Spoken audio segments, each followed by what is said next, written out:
പിന്നെ മനസ്സിലെ വിഷമം കുടുംബത്തിനെ അറിയിക്കാൻ പറ്റാത്തതുണ്ടാവും. ആരെങ്കിലും ഇപ്പം വരുമെന്ന് അബോധാവസ്ഥ വരുന്നവരെ ചിന്തിക്കും. ഈ കാര്യങ്ങളൊക്കെ അറിയാത്ത ഏതെങ്കിലും ഇതിൻ്റെയൊക്കെ എങ്ങനത്തെ റെസ്ക്യൂ പ്രവർത്തനങ്ങൾക്ക് മെനക്കെടുന്ന ആരെങ്കിലും ഇല്ലാത്തവരുണ്ടോ?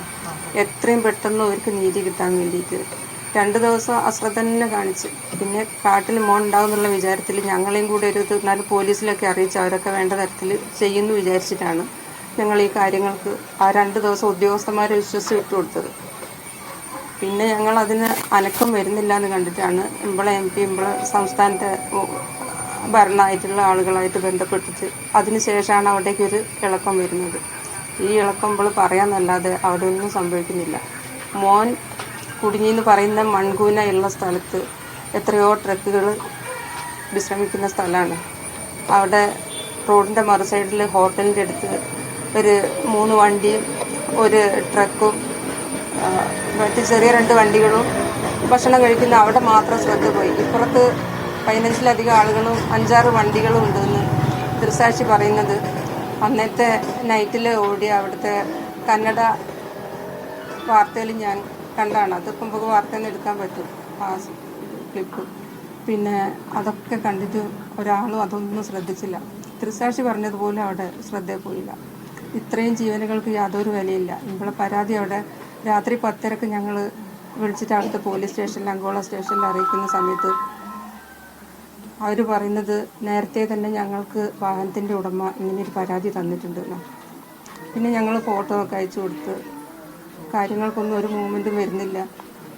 റോഡ് ക്ലിയറാക്കി കൊണ്ടുവന്ന് മറ്റേ ഭാഗം ക്ലിയറാക്കി റോഡിൻ്റെ സൈഡിലേക്ക് വണ്ടികൾ നിർത്തിയിട്ട് ആളുകൾ വിശ്രമിക്കുന്ന ഒഴിഞ്ഞ സ്ഥലം അവിടെ മണ്ണ് 10 മീറ്ററിലധികം പൊന്തി കിടക്കുന്നുണ്ടെന്ന് അവിടുത്തെ ഡ്രൈവർമാരാരോ എടുത്തിട്ട് പബ്ലിഷ് ചെയ്ത വീഡിയോ അത് കൊടുത്തിട്ടും ആരും അതിനെപ്പറ്റി ശ്രദ്ധിക്കുന്നില്ല. ഇപ്പോൾ അവിടേക്ക് മണ്ണെടുക്കാൻ 3 ദിവസമായിട്ട് തുടങ്ങിയിട്ട് ഈ മോനെ മാത്രം വിചാരിച്ചാണ് അവിടെ മണ്ണെടുക്കൽ തുടങ്ങിയത്.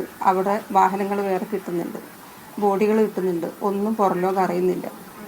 ഈ മോൻ്റെ വണ്ടി എത്തുമ്പോഴത്തേക്ക് എത്ര വണ്ടി കിട്ടി എന്നുള്ള കാര്യങ്ങളൊക്കെ പുറംലോകം അറിയണം. എല്ലാവർക്കും നീതി കിട്ടണം. ഞങ്ങൾക്ക് ഞങ്ങളെ മോനെ എത്രയും പെട്ടെന്ന് കിട്ടണം. പിന്നെ അവിടുത്തെ സംവിധാനങ്ങളിൽ വിശ്വാസം ഞങ്ങൾക്ക് കുറഞ്ഞു.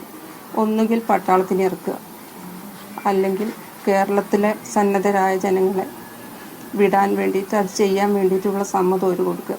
ഇപ്പം ഞങ്ങൾക്ക് ഭയമുണ്ട് മക്കൾക്ക് എന്തെങ്കിലും ഹാനി സംഭവിക്കുമെന്നും കൂടെ. എന്താ വെച്ചാൽ മോൻ്റെ വണ്ടീൻ്റെ 2 ഓണർമാരിൽ ഒരാളെ അവിടുത്തെ SP വേദനയാക്കുന്നുണ്ട്.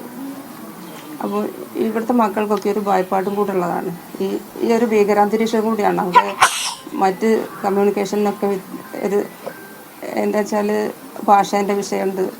മനസ്സിലെ ഈ കടലിരുമ്പ് പോലത്തെ ഈ അവസ്ഥ അതിൻ്റെ മുന്നിൽ പെട്ടിട്ട് അവിടെ ഈ റെസ്ക്യൂ പ്രവർത്തനത്തിൻ്റെ മന്ദഗതിയും കൂടെ കാണുമ്പോൾ ഇവർ സംഭവിക്കുന്ന ഒരു അവസ്ഥ ഭയങ്കരമാണ്. അതിൻ്റെ ഉള്ളിൽ ഓരോ ചോരയാണ് ഉള്ളിൽ കിടന്നുകഴിഞ്ഞാൽ എന്തവസ്ഥയിലാണെന്ന് അറിയാത്തത്.